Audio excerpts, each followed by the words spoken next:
सत्संगत जी, प्यार से बोलिए धन निरंकार जी।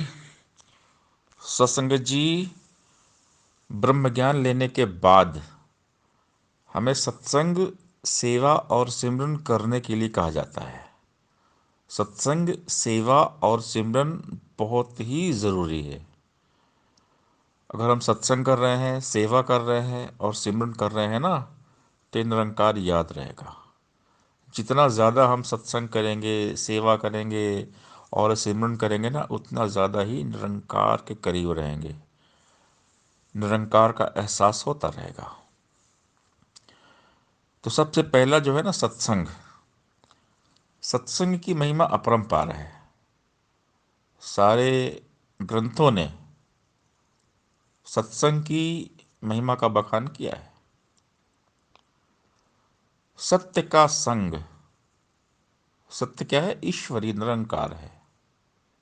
संग मतलब साथ। सत्य का साथ ही सत्संग कहलाता है। जब हम ईश्वर के संग होते हैं ना, तो हमारा सत्संग हो जाता है।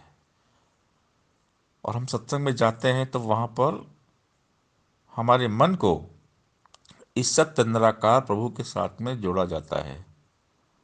चाहे वो गीत के माध्यम से हो, कविता के माध्यम से हो या विचार के माध्यम से हो।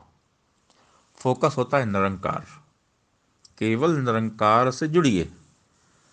हमें जब ब्रह्म का ज्ञान दिया जाता है ना, तो इशारा, जो हमें इशारा दिया जाता है, तो हमें केवल और केवल निरंकार के साथ ही जोड़ा जाता है। हमें किसी व्यक्ति विशेष के साथ में नहीं जोड़ते सदगुरु जी।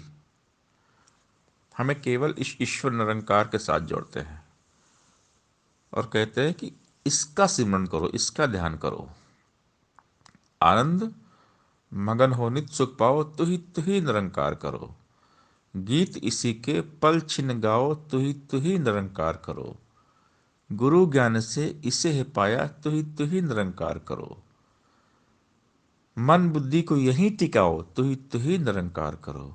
इसे ही ध्याओ, इसे चितारो, तू ही निरंकार करो। यानी ध्यान में, चित्त में केवल निरंकार हो। निरंकार के सिवा और कुछ होना नहीं चाहिए। यही है सत्संग। अगर ये निरंकार हमें याद है तो हमारा सत्संग ठीक है। सत्संग हमारे जीवन में उतर गया। क्योंकि सत्संग करना, सत्संग कैसे करना है? अपने कर्मों के द्वारा करना है। हमने ज्ञान तो लिया, किसी को 1 साल हो गया, 2 साल हो गया, 5 साल हो गया, 10 साल हो गया, 20 साल हो गया। हम रोज सत्संग जाते हैं। और कहीं की तो हम सवेरे भी सत्संग जाते हैं और शाम को भी जाते हैं।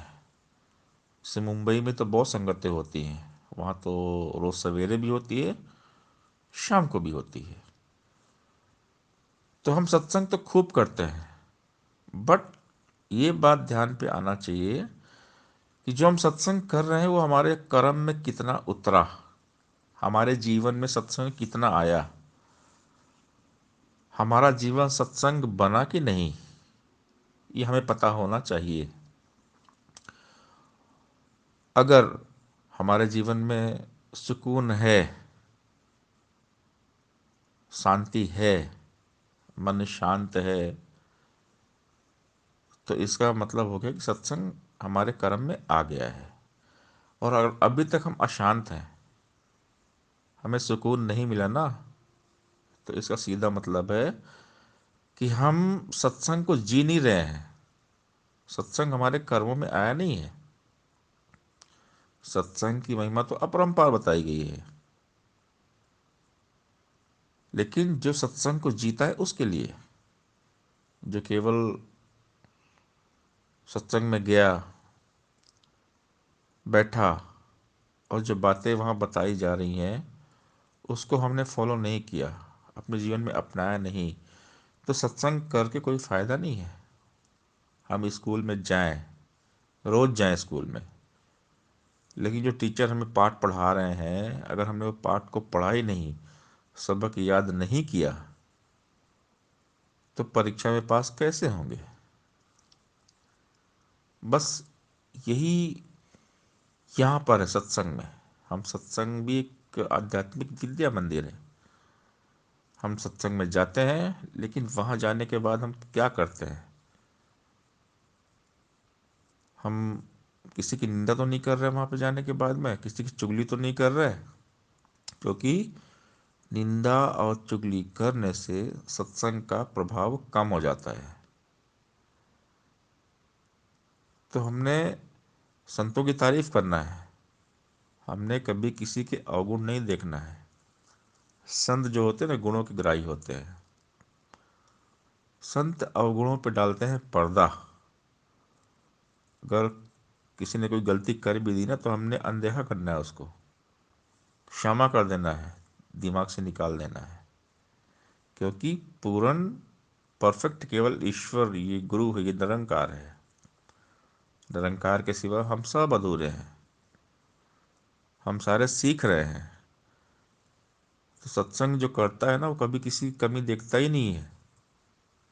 अगर हम किसी कमी को देखते हैं, किसी गलती को निकालते हैं ना, तो सत्संग हमारे जीवन में आया ही नहीं है, सत्संग को हमने जिया ही नहीं है। जो सत्संग को जीता है वो केवल सब में अच्छाई ही देखता है, सच्चाई ही देखता है, वो केवल निरंकार को देखता है। जो ब्रह्मज्ञानी होता है, सत्संगी होता है ना, उस सब में केवल परमात्मा को ही देखेगा, कभी किसी के अवगुण देखेगा नहीं, वो अवगुण नहीं देखता हो। हम कहते हैं ना, मेरे अवगुण ना चितार, तू है दाता बख्शनहार। हम तो निरंकार से बोलते हैं कि हे प्रभु मेरे अवगुण मत देखो, लेकिन हम क्या करते हैं?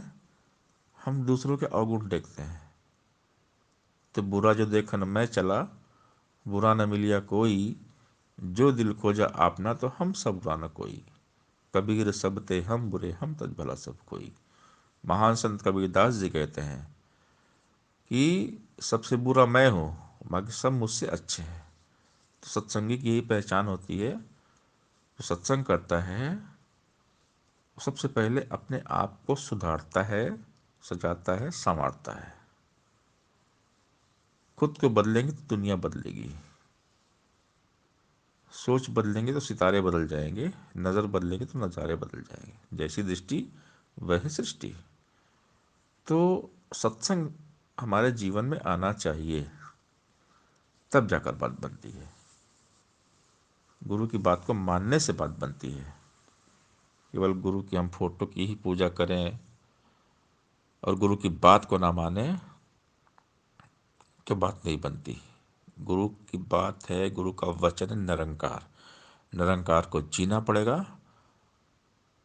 और सदगुरु माता जी ने कहा कि जो निरंकार को जीता है वही निरंकारी है। जिसके जीवन में कर्म में सत्संग उतर गया वही निरंकारी है। तो सत्संग की महिमा अपरंपार है। सत्संग करने से हमारा माइंड स्ट्रांग रहता है, पॉजिटिव एनर्जी आती है। और हर जीवन के उतार चढ़ाव में अप एंड डाउन जो आते हैं ना, तो हमारे मन को शक्ति मिलती है लाइफ को बैलेंस करने की। हमारा जो मन है ना, वो मजबूती के साथ में निरंकार से जुड़ा रहता है ना। जब सत्संग करता रहता है तो मजबूती के साथ निरंकार के साथ जुड़ता है। तो जब ये मन में सत्संग आ गया, हमारे कर्म में सत्संग आ गया, जीवन में सत्संग आ गया ना, तो हम बहुत मजबूत बन जाते हैं। तो सत्संग की महिमा अपरंपार है। हम सत्संग करें, लेकिन सत्संग को अपने कर्मों में लेकर आए। सदगुरु ऐसा बनो निरंकारी कि जाने कर्मों से दुनिया सारी। सात संगत जी, प्यार से बोलिए धन निरंकार जी